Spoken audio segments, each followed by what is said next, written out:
Welcome back to the Downsize podcast, a space where we talk about pursuing the best version of ourselves while being vulnerable about the things that have held us back. I'm your host, Johnny, and I like to sit down and talk to people who have faced challenges, setbacks, moments of rock bottom.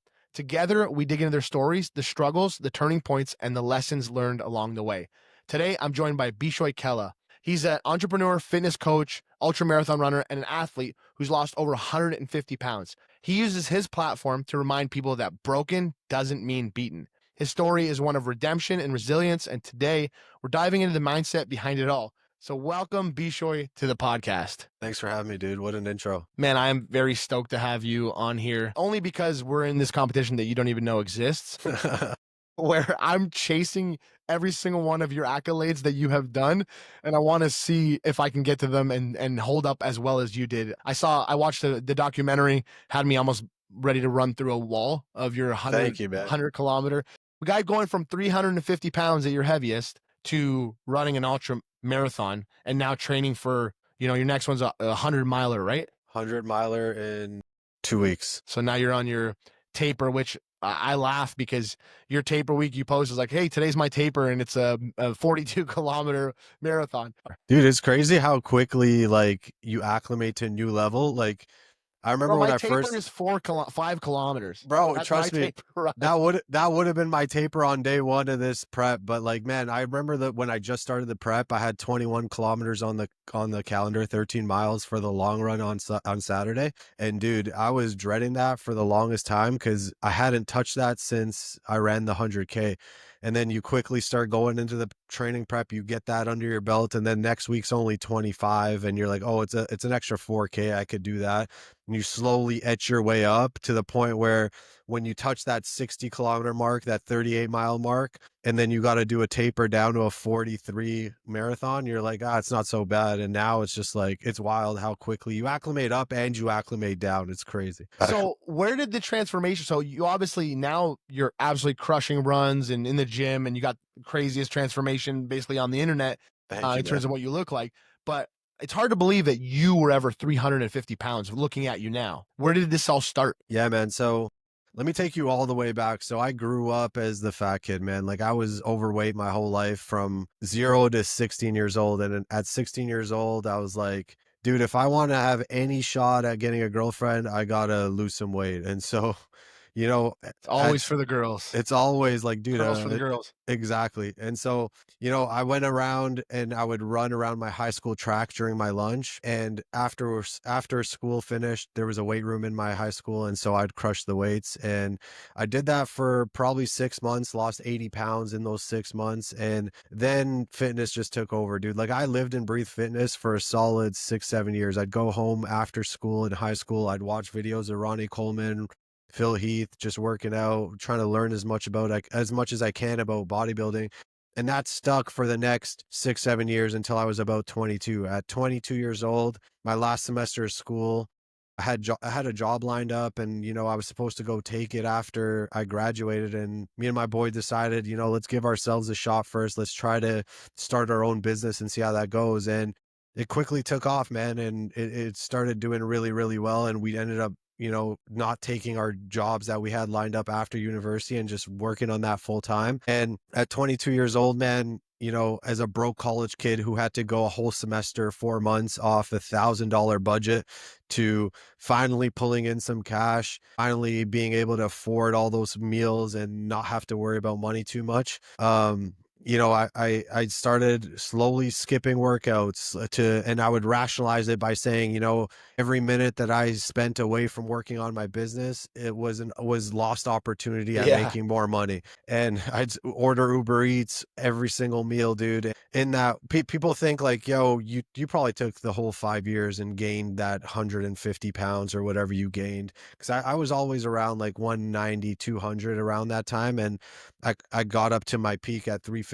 Well, I gained 100 pounds in that first year of me working on that business. And then it probably took another year to gain that extra 30 or extra 50 pounds, whatever the math is, man. And yeah, dude. And I just spent that next 5 years or 6 years of my life from 5 years, from 22 to 27, 28.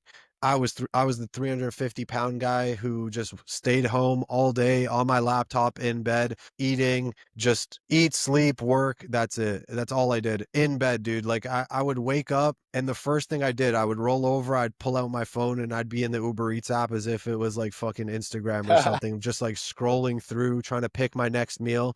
And I'm not talking like, one thing. I would literally get an all you can eat meal every single meal, and I'd have that 3 meals a day. Probably, I don't even know, like looking back now, probably like 8,000 calories a day, dude, easy. Wow. And with Which no was probably movement, just like you were just blowing money at bro. that point. People Exactly. say Yeah. it's people are like, "Oh no, it's so, it's really expensive to eat healthy." Nah, I can eat really unhealthy and for a lot. Like at one point I was spending, five, six, seven, $800 a week on Oh, easy. eating out. That's not including Easy. anything food that's in my kitchen. Easy, easy. I had nothing in my kitchen, to be honest, dude. I was literally just living off Uber Eats 24/7 for a solid 5 This years. is embarrassing to say, but I didn't eat nothing. Like nothing that came from my house. It was That's all jokes. fast food. It was everything was snack out of the corner store. Yeah, man. It's nuts how quickly you get to that point because it doesn't happen overnight. It's just like slowly but surely, eventually slipped away habits. And that's how I got to 350 pounds, man. Like, people ask me all the time, how do you go from a guy who lived and breathed fitness for 6, 7 years of your life to a complete 180 and become 350 pounds? And it's like it's not like this, dude. It's not an overnight thing. It's one missed habit here, one missed workout here, one meal you shouldn't have eaten here. And then once you do it once, it becomes infinitely easier to do it again because you have broken the internal code of conduct that you have with yourself. And so, dude, that's how I got to 350 pounds. In the span of a year, I slowly, all those things that were non negotiables for me finally became negotiable until I got to the point where all sense of guilt surrounding doing things that I know I shouldn't be doing was completely gone or completely repressed to the point where I stopped thinking about those things completely. And, people view guilt as a negative thing. They're like, yo, let me get rid of my guilt. I don't want to have any guilt. And I view it as a very great thing because it shows that you still have a moral compass and where you want to go in life. And I lost that. And people lose that through beating down the things that they're supposed to be doing. Like you don't do it once, twice. Yeah, maybe you still got that voice in your head like, yo, what are you doing, dude? You got to get back on it. Eventually you do that for 6, 7 months, it's gone, bro. That voice is so buried deep of, yo, you shouldn't be doing this. You can't even hear that voice anymore. And now you're just running, doing whatever you want to do, whenever you want to do it with no actual discipline anymore. And really, it's just because you found a way to justify every choice that you've made, right? Like, 100%. like you have a similar story to me. Like, I legitimately believed that it made more sense financially and like to be productive to literally eat every meal out of my truck. So I'm working 12-hour days, construction, owning my company, and I'm making good money. And I'm like, okay, well, if I spend 100 days or $100 on food today, like the amount of time that I have to go and I own my business. So my hourly, what I make per hour is quite high. So I'm like, it doesn't make sense for me to sit there and to meal prep and to cook. So I'm just going to literally, cause it'll just make sense. It'll make sense for my family cause I'll be bringing more money in and I'm really the only one that's going to have to just deal with it. And eventually I'll just deal with it tomorrow. So I justified everything at, 500 pounds. 100%. And the thing with that is like, dude, we act like there isn't healthy meal takeout options. Like it's like, like that those options were available to both of us. We just Oh yeah. never chose them. It's like even if I wanted to justify the lack of time and like all the money that I would be making from working on my business, dude, there's meal prep companies. There are options. There are meal prep companies. There are healthy takeout options with their macros clearly listed. We just never took those options because we viewed it as an opportunity to fuck everything off. And it was just like an all you can eat buffet. There are no rules anymore. Do whatever you want whenever you want. And that's the Yeah. problem we got into. And like legitimately, there's when you eat that garbage food, like you rewire your brain to think that is actually good tasting. Like I ate so much Taco Bell. I am a big Whopper guy, but like if you don't eat that for 6, 7, 8 months and you go take a patty and you take a bite of a patty, it's nasty. Like it's not good. Like there is literally companies. There's so much money that goes in. This is my conspiracy. There is trillions of dollars that go out to convince you that something that you enjoy something you don't actually really enjoy, but you have been programmed to enjoy it. Like I would rather eat a Whopper than a steak, which is mind blowing, right? Like 100%. I like watching those TikToks where you have somebody who is eating like a Whopper for the first time. They're 30 years old. They've never tried it before, and they like, dude, this is nasty. Like it's not even good quality meat. And I'm like, what do you mean? Like that's like the greatest delicacy you could possibly imagine. But it's 100%. we have conditioned ourselves to fall to whatever state that we're in, validate ourselves where we're at. If you're 350 pounds, you're like, no, you know what? I'm validating the fact that I'm a hard worker and that I'm being productive in my business. So that makes sense. We've talked about validation kind of before. We talked about like, I had a conversation today about the airplane seat when I was 500 pounds. And if they would have made me pay for 2 airplane seats, like it would have been ridiculously embarrassing, but I understand it. Like there's a company who's not able to sell that seat, and that luckily I have kids, so literally I'm leaning into their seat. So when I'm traveling, but it makes sense, right? There's these standards that if you don't fall to and you're told that, or you don't rise to and you're just told that you're just okay the way that you are, like you're valuable the way you are. Your life has value, but it's not okay to stay where we are. And that's kind of where the change and the humility has to come in, which you had to have at 350 pounds to do that. Oh, 100%, man, 100%. And, the thing you said about food where it's like we're conditioned into thinking that, this food actually tastes good. I think you realize that really, really quickly once you have a non-broken streak for a long period of time. Like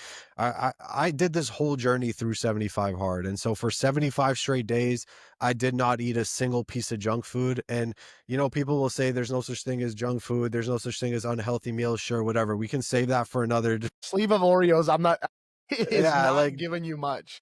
dude, at the end of the day, it's in the quantity, not the actual item. Sure, I get that point, but in general, like there are generally healthier foods to eat than other foods, and you quickly realize, man, after 75 days of not eating a single bite of those things, like the cheat meal, I'm not gonna sit here and be like, dude, that pizza was gross, but it did not hit the way it used to hit, dude. It did not hit. And I looked forward to it for 75 straight days. I was like, I cannot wait to have a bite of this pizza.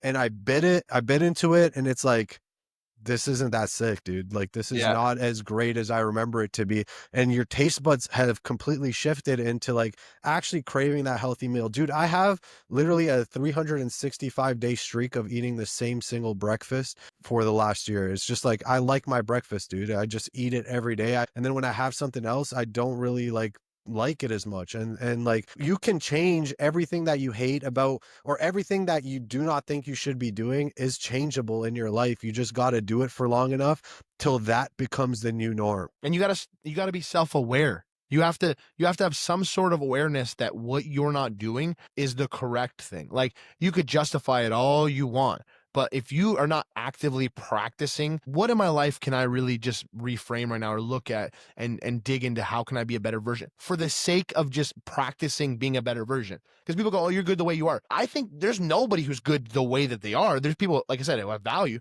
but you can always get better. And so when you were 350 pounds, you obviously had a different mindset than you have now. What was that? Was there an event? Was there something you went through that kind of gave you a little bit of a jump start or a wake up call? Yeah, dude. I mean, I had plenty of wake up calls in those 6 years where I wasn't living up to my potential. One that is literally the most significant to me, which is mind boggling now, how that was not the thing that actually made me change. It's like one day I'm sitting on my desk and I'm working on my laptop and I'm just plugging away, regular day at the office.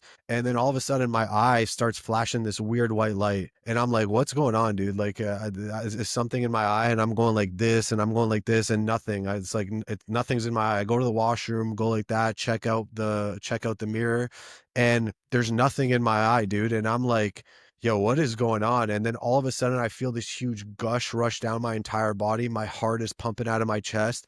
And I'm thinking like, bro, I'm having a stroke. I'm having a heart attack. Let me call 911. And I was shook that I would pass out before the ambulance ends up getting to me and being able to know where I am or anything. So I called my boy. I was like, "Yo, dude, I'm having a heart attack. I'm having a stroke. Like, call 911." He calls 911, and I was so scared to stay in my apartment that I ended up going downstairs and just waiting for them in the lobby. And then the paramedics pull up. I'm sitting in the back of that ambulance, sitting in the gurney. I have all this shit strapped up to my chest, like testing my heart, EKG, all that stuff. And laying down in that gurney, my heart rate was 180 beats per minute, just chilling. And I'm like, this is it, bro. I'm done. Like, it's over for me. I called my brother. I was like, bro, I love you. Say bye to mom and dad. Like, this is over. I'm begging the paramedics, like, yo, please do not let me die. Please do not let me die. And they end up saying, they take me to the hospital. I'm chilling there. They're doing all these tests. And you know how the heart rate monitors that you're connected to at the hospital, they're set for like below 40 and above 120. And it just beeps to let the nurse know, like, yo, Yep. some shit's going down. Yep. Mine was steady 140, and so it kept beeping. The nurse had to come in and turn it off. And so they end up telling me to come back. They send me home. They said, there's nothing immediate. Your heart rate's just really high. You're not having a heart attack. You're not having a stroke. We don't know what's going on. Come back for a full days of testing. I go there 9 a.m., dude. I'm there till like fucking 7 p.m. I'm there all day. They're running all the tests in the book. And the doctor comes in and he goes, there's nothing physically wrong with you. I think you might have just had like a panic attack or something. And I have never experienced anything like that in my entire life. Like, I didn't grow up as that anxious kid. I had very little anxiety. I didn't even know what that was. Like, I had no depression, thankfully. Like, I had none of that. So I'm like, yo, what is going on? And after that, once you have it once, like, if any of the listeners here have had panic attacks, they kind of know, once you've had it once, you become hyper aware of every little twitch in your body, thinking like that's the thing that's gonna be the end of you. And so for the next straight years, I had panic attacks every single day. And then, you know, for and I knew the reason, like, deep down, the reason for my panic was I no longer had any confidence in my health. Like, it's harder to convince yourself that you're dying of a heart attack or you're having a stroke when you are 100% confident in your health. You know you're fit, you eat right. I'm not saying those things can't happen to people like that, but I'm saying if you have the confidence in yourself, in your health, it's less likely to be that. And so your rational mind has the ability to kick in and be like, yo, dude, it's probably not that. You're just tripping out. And I couldn't latch onto that. I could not latch onto that because deep down I knew I was living an unhealthy lifestyle. And so for an entire year, dude, like, I struggled with panic, I struggled with anxiety, and it was just crippling, dude. Like, I remember stressing to go order at Subway because I was shook like something was gonna happen to me at Subway. Like, it was just such a weird year for me. And Bro, and they really come out of nowhere. 100%. At the height of it, I was having like 6 panic attacks like a day, and they come out Dude, of nowhere, and then you panic because you think one is coming, and you just sit in this complete state of fear that something else is gonna come, and you're gonna get in this panic attack again. bro, exactly that, exactly that. And I look back at those days and I'm like, yo, why did that happen to me, dude? And I think it's really a sign. It's a sign that my body was trying to tell, like, my mind was trying to tell my body, like, yo, what you're doing is going to lead us down a wrong path. And I have to conjure up something to get you shook enough to make the decision to change. And, it's tough because when you look back and you've peeked behind the curtain of what it's like to live a healthy life, it's very hard to just go living back. Like, it is almost easier to just have been overweight my whole life because you never know what it's like to live a healthy lifestyle, to feel good. You don't know what it's like to feel good. You don't know what it's like to live a healthy lifestyle.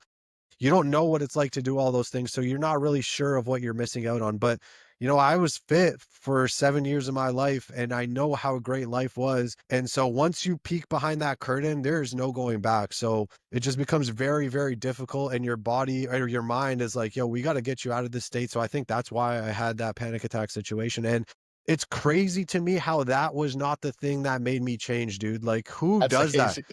Yeah. Like, all I did was, for that entire year, just to keep me coasting above baseline, I would go sit on the elliptical or the bike, the seated bike, and I would Yeah. just, like, level 1, just move my legs I've seen on that my video phone. of you. Bro, literally, I would just be on that, just scrolling on my phone, TikTok or whatever it was, like Instagram, and I'd just be like moving my legs, thinking I was working out, and that got me coasting for an entire year. And yeah, man, it was a rough year, but we made it out of it. So So what is the actual thing that started? true, What that's was where the it event? started. Yeah. Yeah. So when I started my journey, it was March of 2021. And we had just got back from a trip to Mexico with all the boys, and we went on that trip in the prime of COVID. So, every time we would go on these little excursions that we'd go to, it would be like a turn up trip, dude. We would be drinking from morning to night, eating whatever. Like there was very little movement. We were chilling in the pool all day. And I when mean, I we want got to to, say you guys were Toronto mans. You guys yeah, were Toronto man's exactly. trip. Exactly, dude. Exactly. Uh, Stereotype. it's the perfect, like, one-to-one to the stereotype. And so we got there on the resort, and it was the height of COVID, and bro, no one was on the resort. It was just a bunch of older people. They were just chilling. And so all the boys quickly decided, like, yo, there's no one to party with. There's no one to turn up with. Let's just go enjoy and let's go explore things, dude. Let's go jet skiing. Let's go zip lining. Let's go explore the city. Let's go just walk around. And man, back then my back would hurt when I would walk for 10 minutes. And you might be sitting here now like thinking like, yo, dude, you were 350, you weren't like 700. How could your back hurt? Cause it's difficult to justify that at 350 pounds. But the way I was living my life, man, I lived my life as if I was 700 pounds. Like I was in bed all day. I would get probably maximum 1,000 steps a day. All the exercise I would get would be me getting up from my bed to the door, grab my Uber Eats back to the bed. Like I had days where I'd be sitting there on the couch, thirsty as hell, dude, just like so thirsty, my mouth completely parched. And I would wait for someone that's chilling with me to get up so I could be like, yo, grab me that bottle of water real quick so I would not have to get up. And so, yeah, man, we got back from that trip and I started thinking like, dude, you had the worst time of your entire life on that trip. Everyone else, they were having the blast. Like this was the trip. People enjoyed that trip. You hated every second of it. And if you hate something that's supposed to be fun, something that people go and decompress, enjoy, how are you going to live the rest of your life like this? And so coincidentally, I got lucky. My boy was starting 75 hard for the second time. And he's like, yo, you just want to run this with me? Let's just see what happens. And, I was like, let's give it a try. Let's see how this goes. And, I got lucky that he led by example and did it first the year before. Cause if he hadn't done it first the year before and actually showed me the proof of the results, I probably wouldn't have done it. Cause it's one thing to see transformations online, dude. It's another thing to see someone that in person who like you can't justify it and be like, yo, this guy was fit his whole life, or yo, this guy might be on roids, or whatever Yeah. people do to justify other people's transformations. Like I know this guy and I know the work he put in and I got to see the end result for it. And so I decided like, yo, let me just run this with you, see how it goes. Did my first round. And I repeated 75 hard for 2 straight years. I would finish a 75 hard. I would take a weekend off to chill. And then I would pop back in either to one of the live hard phases or another 75 hard. And I repeated that for 2 straight years. So basically, what you're saying is like someone else's success ended up being the thing that freed you. Like I tell this to people all the time is like, it's not even just about me. Like, I don't care if you're the most isolated person in the world. You're battling something and you're being released from something is actually the very thing that will release someone else to start their journey by them watching, especially if you were worse off to begin with. Right. So like 100%. your buddy who kind of had gone through that and showed you that there was proof. Like I never believed in myself when I started at all, but I saw other people did it who genetically had nothing special about them. Right. So I just borrowed the belief from them. And like, if they can do it, then so can I. And your buddy, like, that's a testament to a good friend who, could have just been like, I'm moving on without you, but obviously had some sort of inkling, like, let me, excuse me, let me jump into Bishoi's world with him and invite him into raising that standard rather than validating where he's at.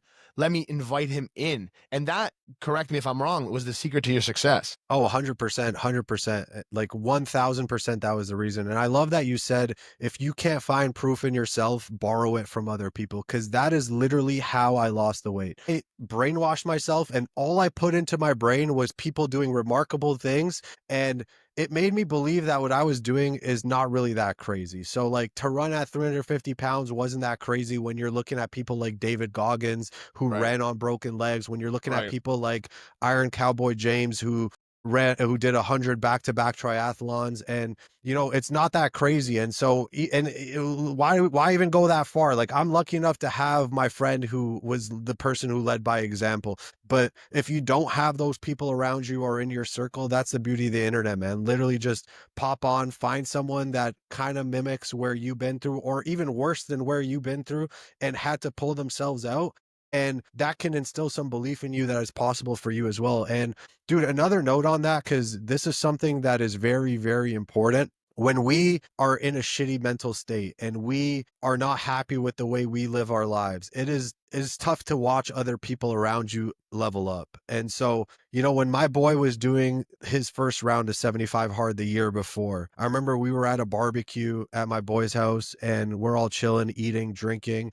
And this guy's in my boy's home gym doing his second workout, not eating anything we ate. He brought his own food. He's doing his workout. We're chilling. And I remember walking into that workout room and I was like, dude, it's like, we're all hanging out, man. We don't do this that often anymore. Just come chill with us. It's not a big deal. Like, forget this right now. And basically, man, my point is you got to be very, very, very careful of who the fuck you're sabotaging. Because if I had successfully sabotaged my boy that day and he ended up quitting on 75 hard and he never followed through with it, he would not have the results to show me that ended up inspiring me to be able to go on my journey. So you got to be very, very careful when people around you are leveling up. And it might make you feel a little awkward because it's showing that other people are able to do it and they're in the same, if not worse situations than you, and they were able to do it. You got to be careful because your natural inclination is going to be to talk shit or to downplay what they're doing or to find excuses as to why they're able to do it and why your situation's so much worse. And the more you do that, you might be sabotaging someone who down the line was designed to save your life. So you got to be very, very careful. I love that. And that's the crazy part, is like, why is that our first instinct, is to, when somebody is trying to better themselves, you shouldn't have to advocate and beg and tell people how important it is and how detrimental it is to your success. It should be enough to, like, I'm trying to eat a little bit better these days, so I'm not going to go to Burger King. It should be enough that my boys are like, oh, we won't even touch Burger King in front of you then. Like, 100%. we care about you so much beyond the thing that kind of brought us together, whether that's food, whether that's hanging out, whether that's sports, that we don't care. We're here for you. It's like we live in a day and age where what you're doing has to entertain people or has to validate people. Like, then you got the real ones who, like, I post a video on Instagram and I already know that there's no way a certain people have even watched the video before they hit like, but they go, I like Johnny, I support Johnny, so I'm supporting him regardless of what it is. And that's what we don't live in. We want to tear each other down because why? We all are miserable about our own lives. And I if we can agree. bring someone down to our level, then it makes us feel better. I agree. 100%, dude. And I think another part of it is, if, how do I put this? Like, if you start to level up in your own life and the people around you, they're worried that you might leave them behind. One, it might be the things that have held you together or the things you bonded over. But I think the most common reason why people try to hold you back or don't actually like sign up to what you just tried to prescribe for is because you have said it 100 times before and you did not follow through. So your words stopped meaning anything to them, let alone yourself. And so when you don't respect your word enough to actually stick through with it, eventually those people are be like, yo, this is Johnny's 10th time. He's just talking shit. I might as well just convince him now so that I could get him to chill with me because he's not going to really do it this time. And people only start to respect your word when you start to respect your word. And I found that out very, very quickly, because when you're on this weight loss journey and you've been living a certain way for 5-6 years and you go home for dinner or you go chill with the boys and you don't have that piece of cake or you don't have the pizza, they're like, yo, what are you doing, man? We're just chilling. It's not a big deal. It's one day. They're not taking it as seriously as you taking it because you haven't historically proven that you've taken it seriously. Now, dude, if I go out and I say, yo, I'm not eating that stuff right now, I'm on phase, I'm on 75 hard, I'm doing a training block, not a single person has ever tried another time because I've now viewed in their eyes as inconvincible. They cannot convince me. And so there's no point in even trying. But in the past, like, you know, you've caved, you've caved, you've caved. And the more you cave, the more they view you as someone that can be convinced, the more they will do it. So the answer to getting people to stop trying to convince you to do things is to be respect your words so much that they have no choice but to sign on to it because they know there is no chance you'll ever cave in.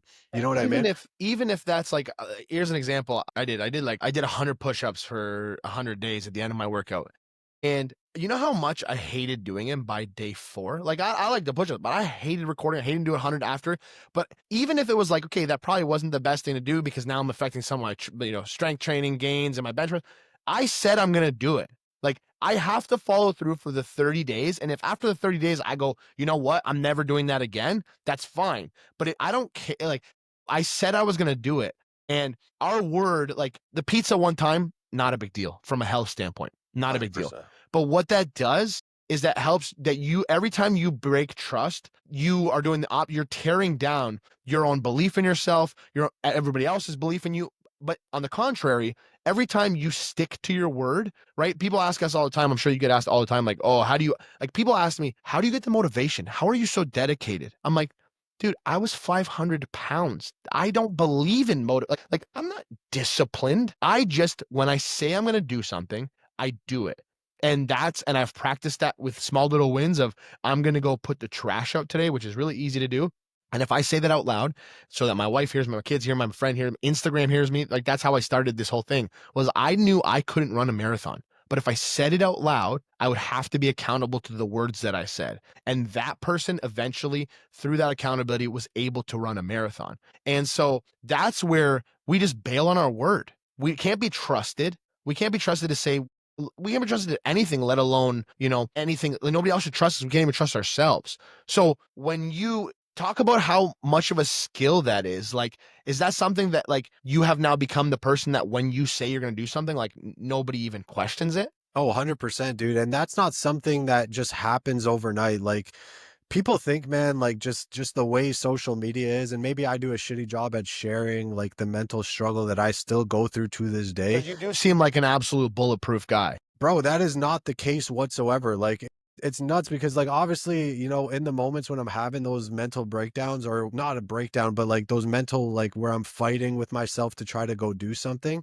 it's like in those moments, like I'm just trying to get out of it and I'm trying to force myself to do it. And so I never think to turn on the camera and just talk about it. But I honestly should do a better job at that, because people think that now all of a sudden you're just going to spring out of bed, like it's time to go run, man. I'm so excited for this run. And 9 times out of 10, it's not like that. 9 times out of 10, you're dreading getting started. You're dreading putting on your shoes. There's so many days where I'm sitting down on my couch, just like, yo, man, like again, another one, another long run, another long run. And it's like, yo, week after week after week, when is this going to be over? And it's like, eventually, man, that those thoughts are going to come up.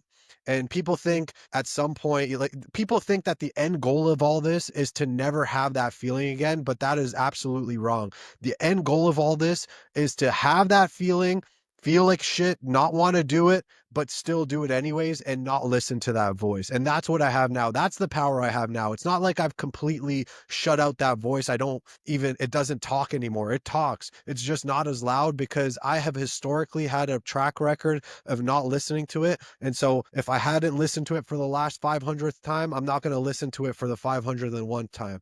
And that's all it is, man. It is a skill that is built through repetitive action and doing things that you hate doing. And dude, that's really what drew me to you, man. Like when I first stumbled across your page, I don't even know how many followers you had back then, and it's like I know, bro. I was like, I know exactly what this guy is going through, because every single day he has to get up at 500 pounds and be able to run, man, or be able to do something that he historically could not be able to do. And it's not like you do it for a month and everything's good. Like it is a long journey when you're that overweight. And so every day, man, you're going through a mental battle, and every day you win that battle, you add a little bit more confidence in your ability to keep your word. And that's what drew me to you, man. because, you know, a lot of people, man, they go through life and they're trying to find proof, like, or they're gonna. A lot of people go through life and they say, you know, I'm gonna run a marathon when I lose 100 pounds. I'm gonna do this when I do this.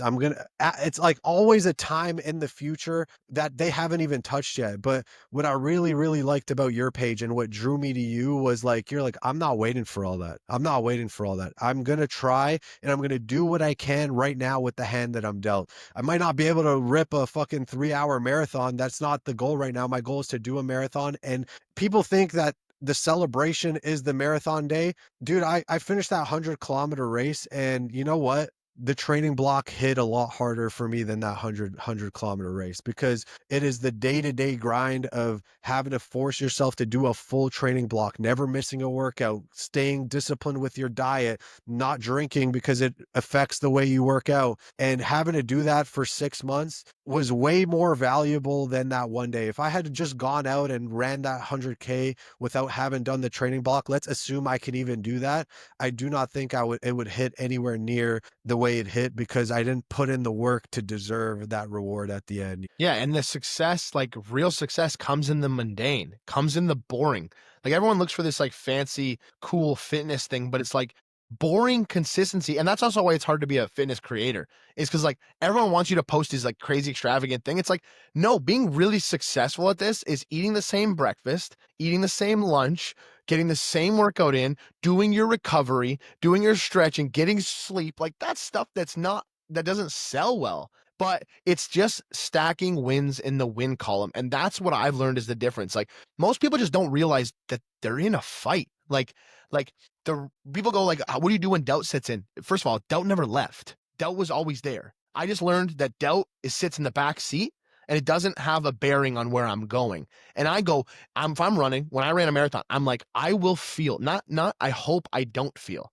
I will feel everything. I will feel self-loathing. I will feel anger. I'll feel sadness. I will feel every emotion. I'm not going to try to escape it. I'm just going to let it sit here for a moment, the same way that I would have to do if I was in a boxing match with somebody who's good on the other side. Like you will get punched. That's normal. And people that just go, I just want to avoid those feelings. No, I want to sit in those feelings. I've become a little sick and twisted to where like if things go easy, I almost get disappointed. It's like I remember probably where that shifted in my brain was I couldn't run for more than like literally 10 seconds. I couldn't walk when I was 500 pounds. And so I remember when I ran my first kilometer, like 1 kilometer not stop. I'm 400 pounds still at the time. And Yeah. you would have thought that I won, like, that I beat Usain Bolt in a 100-meter dash. It went the most cocky Conor McGregor. And I remember like it's late at night. I'm out of the trail. I'm this big fat dude that just ran a kilometer. And I remember out loud telling the devil, like, oh man, like I don't know if you ever played sports, but like when you're down, you almost get this weird chip on your shoulder to where you're just like, really? You didn't put me deeper? Like I remember telling the devil, or audibly, I'm like, you should have buried me when you had the chance. You left way too much time on the clock, and now you let this guy believe that he can accomplish something, and which is funny because it's 1 kilometer. But it's like I I was like, that win just solidified that I can literally just keep stacking these. And then one day I just woke up and I had torn meniscus. One day I woke up and I'm like, I can't remember the last time I felt knee pain. Like it's not like the one day you just go from like bad to you arrive. I'm sure you did that where you're just like, this is something I didn't realize that I could do. When did I stop feeling back pain when I was walking 10? I'm sure you can't tell the day when that No, just got better, but it just, 100%. those little boring wins eventually turned you into this machine that you now are. But people just want to jump to the machine, right? They see you, then they see where you started and go like, I just want to get there really fast. And they don't realize that the journey is what created that. The struggle is 100%. what created that. Is why do you run? Why are you constantly chasing? Like you ran a marathon, you ran 100 kilometer, um, for the people in the US, that's 62 miles. Now you're running a 100 miler. Like, why do you keep getting these? Like, are you bored? Like, what's this sick, twisted thing that you're trying to chase? Dude, I think people have it confused. They think I'm trying to chase something physical, and that is the problem with the weight loss, with the weight loss industry. I think is like, and I'm not talking all high and mighty, because I was that person, dude. When I started 75 hard, I was like, dude, fuck all this mental toughness shit. I don't care anything about that. Like, let me just, I just want to lose a little bit of weight, dude. And when you quickly realize what it takes to become mentally tough and what it takes to become someone of discipline and someone who actually gets shit done, and what that can actually do for your life in the end of, in the grand scheme of things, then that is what becomes what you're trying to chase. And so like, dude, I'm not gonna get any more fit in terms of like putting on crazy amounts of muscle at this point. Like, I'm pretty much at my genetic peak, I would say. Unless I start taking roids or something like that, I don't think I'm gonna get much bigger. I'm like 190 pounds now, 10% body fat. Like, there's not much crazy room to grow. But now everything that I do is, how can I put myself in the most uncomfortable situation that I could possibly be in and actually win in that arena? Because I know tough days are coming. I might have a great day right now. I might have a great life now. Tough days are coming, dude. And I don't mean physically tough days. I mean days where, you know, emotionally tough, things that are tough relationship wise, things that, you know, people deal with death and grief and like death of a family member. And if I am mentally weak and not able to get myself through those things, then I'm much more likely to crack under those scenarios. So it's like, all I'm chasing now is how do I put myself under the most difficult circumstances and prove to myself that I am able to get out. And like, to put into perspective, dude, like for this 100-mile run that I'm doing in 2 weeks, like to get to that point, I had to run I think 1,200 miles in just this training block.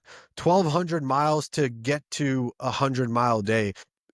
I've just during this training block, I've had to do over 10 marathons plus. Like, it was like 43:50. Like, dude, on that way you end up learning so much about yourself. You end up building resilience to be able to do a 100-mile race that you can apply to other areas of your life. And so, yeah, man, I mean, I do not know what's next for me, like in terms of what the next milestone is, but all I know is when your desire switches from how do I lose weight to how do I build mental toughness, the weight will just become a byproduct of that mental toughness. Like, people think, you know, getting overweight, they think that they have a physical issue. And really, it's not a physical issue at all. It's a lack of discipline, and it's just doing whatever you want whenever you feel like it. So how can you practice restraint? How can you practice resistance? How can you practice pushing through that resistance and getting out of the other side? And that's really been my main focus for the last 3 years. And that's why I continue to do things that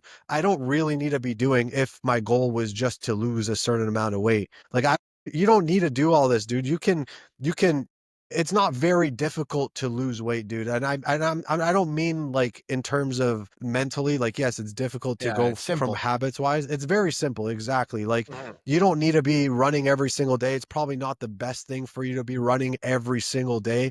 It's probably not the best thing to, you know, lift weights 7 days a week. But I did that for 2 straight years because all I wanted to gain was control over my mind, control over the things that I historically did not control, dude. And when you start chasing that, everything you want, the physical stuff will just come on its own. It'll be handed to you on a silver platter because of all the things you had to do. And like I say this all the time, like running, it's not about running for me. Running was my vehicle to build a belief that I can do anything. And like I would be 70 pounds lighter and in much, you know, much less body fat if I just focused only on fat loss. If I didn't run, like it slowed down a lot of my weight loss. But I wanted to get to a point, I wanted to do something that scared me. Like for me, I've gotten obsessed with this. Like I will do, like I'm running the New York City Marathon in a few weeks, and like not ready for it. Full disclosure, not ready for it. Like I was supposed to run a half the week, and I'm still running the half. 2 weeks before that, and so that's what I was ramping up to do my marathon. But I'm like, I want. I don't know if you know the quote by Teddy Roosevelt, "The man in the arena." No, I don't. I pulled it up, but this quote will change your life. So the credit belongs to the man who is actually in the arena, whose face is marred by dust and sweat and blood, who strives valiantly, who errs, who comes short again and again, because there is no effort without error and shortcoming. And this is the good part. But who does actually strive to do the deeds? Who knows great enthusiasm, the great devotions, who spends himself in worthy cause, who at the best knows in the end of triumph of high achievement, and who at the worst, if he fails, at least he fails while daring greatly, so that his place shall never be with those cold and timid souls who know neither victory or defeat. So it's like you get to this point where you're like, I don't even know if I could pull this off. And that's the whole point of it. The whole point is to see if you can show up, do all your prep, do all your, cross your T's and dot your I's. But I'm sure that 100 miler looks like a daunting task. I'm sure you're not picking something that's safe and like, you know what, I just want to get some Instagram clout. So I'm going to do a 100 miler because a 100 miler looks amazing. It's like, are you not terrified of this Oh, distance? 100%. And I think the training block is designed to help you build belief over yourself. Like I said, man, this is actually a true testament to mindset. So when I started this prep, like I said, 21 kilometers first week of my long run. And I'm not gonna lie, that 21K was actually really, really tough for me. By week 2, just 1 week, I had to do 25K the next week. That 25K felt like absolutely nothing. And now when you look at it, right, it's like, did I really gain that much fitness in 1 week? Hell no. Like I did not. I did not gain much fitness in 1 week. All I did was remind myself of, dude, like, yes, it sucked at the beginning, but here we are again. And now I gave myself belief that I could do it. And dude, to this day, like you'll be surprised of me hearing you'll be surprised hearing me say this. To this day, the biggest mental growth, the biggest achievement, the day I actually cried when I accomplished something was when I ran 28 kilometers on my 28th birthday. That hit for me more than any marathon, than my 100K. That felt so much more to me because it was so many orders of magnitude higher than where I was that it took everything in me to do that. And so I did that at the end of at the end of 75 hard, my first round. So I was still pushing like, 290, 280 at that point. It wasn't easy. And at that point, I was probably running like 7.5K a day, and I hadn't touched any distance higher than that. And so, dude, that day my shirt was completely bloody from all my Oh, the nipples chafing. chafing. Gosh, Yes, like, and I if you run almost over 7K a day, you don't realize you got to do that. yeah, exactly. And so, like, to this day, man, that was the highest.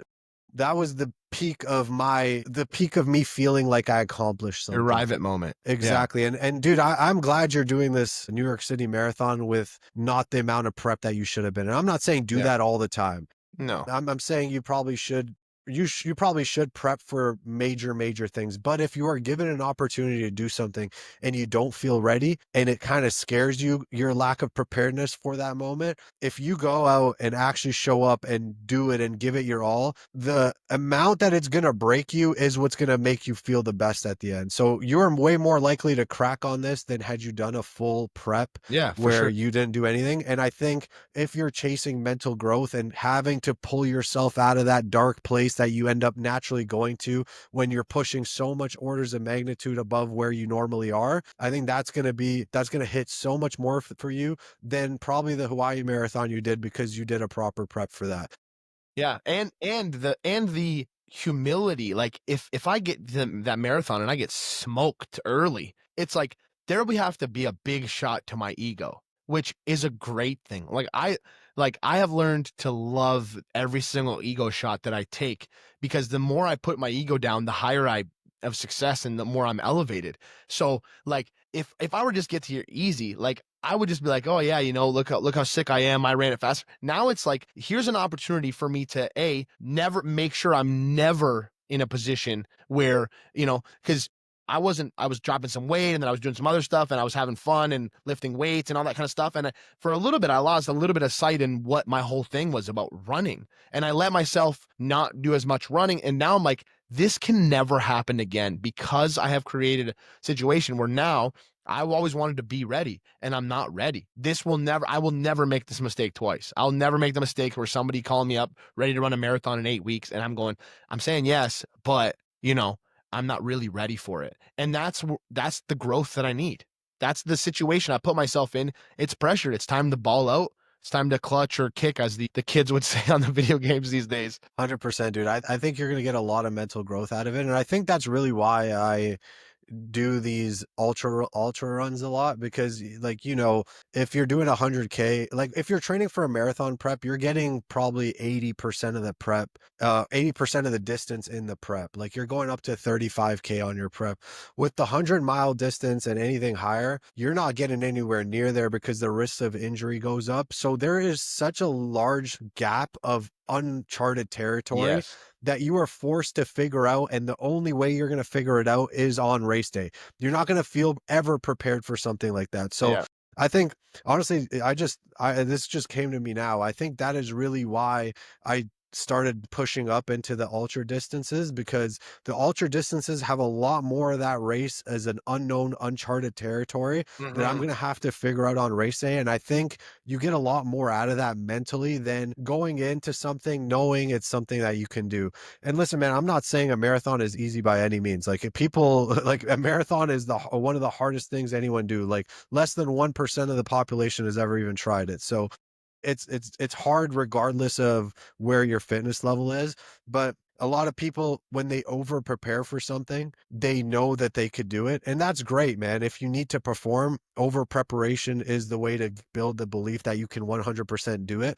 But what I'm chasing now is that unknown that unknown area, that unknown territory that I'm not sure if I could do this, dude. I have no clue because I didn't even scratch that distance before. And so that's kind of been the goal with this 100-miler. And I don't think people realize that they just see the 100 miles, they see the 100K that you ran, they see they see the success, they see the finish line.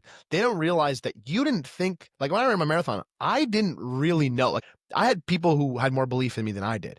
I didn't really know that I was going to finish that marathon till I saw the finish line like 200 meters out. Like before that, like I felt pretty good for a little bit, then I hit a wall and I'm like, I could not say with certainty that I'm finishing this thing, but I'll move and I'll get one foot in front of the other and I'll chip away at this. And then when I was 200 meters out, I said, okay, now I finally believe. You don't need, that's what people don't realize. You don't need the belief to get there. You don't. You just have to continue. People want to get the belief before the action. The action is what programs the belief. Those little wins is exactly what makes you into that person that believes they can do anything. And I'm sure now, every time you stack, it's like, let's just keep going. You have a whole Rolodex of situations. Goggins would call it the cookie jar, where you got through something. And every time you go and you're struggling to something, you can go back into the Rolodex and go, this is where I pulled myself out of something. It's not maybe this exact specific thing, but I pulled myself out of something here that I didn't think I could do.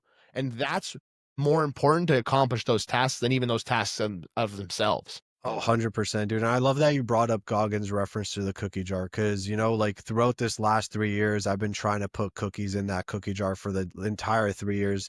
Or, well, it's been four now. It's like, anyways, dude, I think a lot of people, they have expired cookies in their cookie jar from fucking 10 years ago. I And like that's that. that's the problem, dude. I think that's the problem a lot of people face. It's like they don't have an empty cookie jar. They just literally have moldy ass old cookies, Stale. stale cookies in their cookie jar. And you can't eat that, dude. You can't reference it. And so, people say like, yo, why do you continue? Like, why are you doing 100K, 100-mile? What's next? What's next? What's next?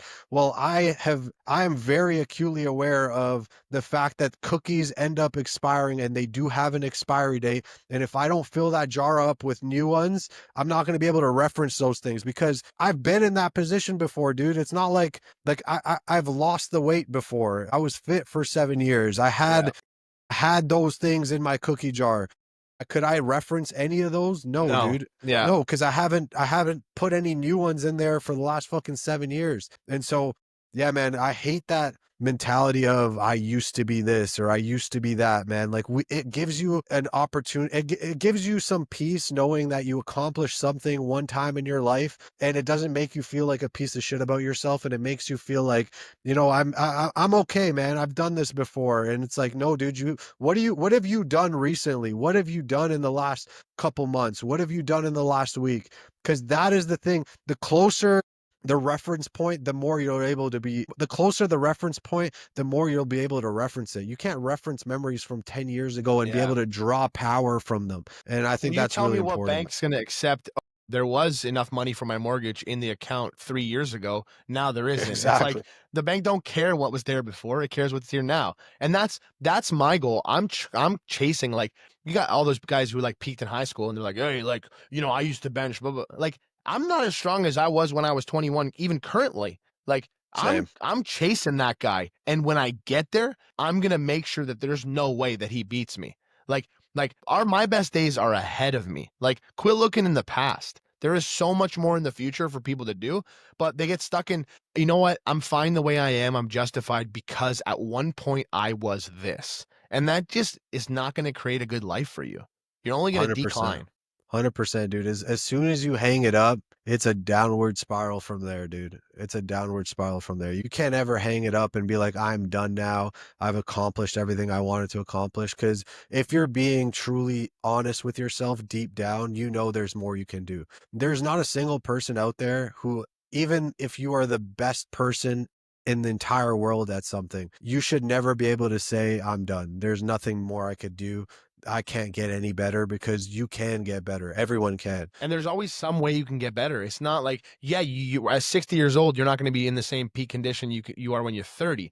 But I can be more kind. I can be more patient. I can be smarter. I can be more read. I can give more great advice. Like, there's always something to become better at, right? It doesn't necessarily have to be physical. But when you get stuck there, I mean, we know that you become immobile and your hip flexors don't work and you get back pain. Why? Because couches exist, right? You stop working on something. If you don't use it, you're going to lose it. 100%, dude. And you see other people, and like the beauty now with the internet and how it's connected all of us is, for every excuse you have, there's 100 examples of people who were able to do it in that situation. Like, I have people, being like, yo, dude, it's tough. It's tough as an old person, trying to lose weight, or like menopause really kicked my ass.